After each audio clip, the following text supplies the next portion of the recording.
Educar en família vol dir que no deleguem l'educació dels nostres fills a terceres persones. Els nens simplement no van a l'escola, però fem l'educació tant de valors, principis com coneixements, tot ho fem a casa amb els pares.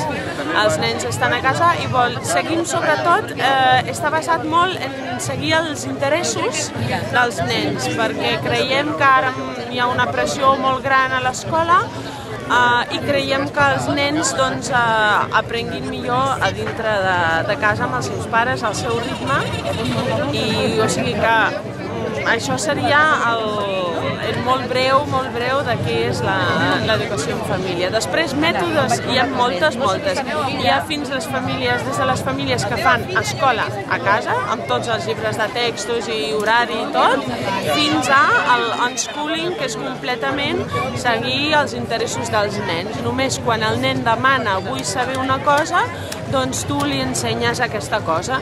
L'unschooling no vol dir no ensenyem res i el nen només fa el que li doni la gana o no fa res, no. Quan el nen demostra interès en qualsevol cosa, doncs nosaltres li ensenyem el que vol saber. Després, la gran majoria de famílies està una mica per allà enmig, no? Agafem una mica de tot. Pot ser un llibre de text ens interessa, pot ser seguir els interessos dels unschooling i molt de joc lliure ens interessa molt, a la gran majoria, una mica de Montessori, una mica de Waldorf, una mica d'això, tot i una barreja, perquè cada família és un món, perquè un té només un fill, l'altre té 3 o 4 o més, i cadascú va fent a la seva manera, depèn molt de les edats dels nens, no és el mateix educar en família un nen si tots tenen menys de 6 anys o si ja tens adolescents a casa.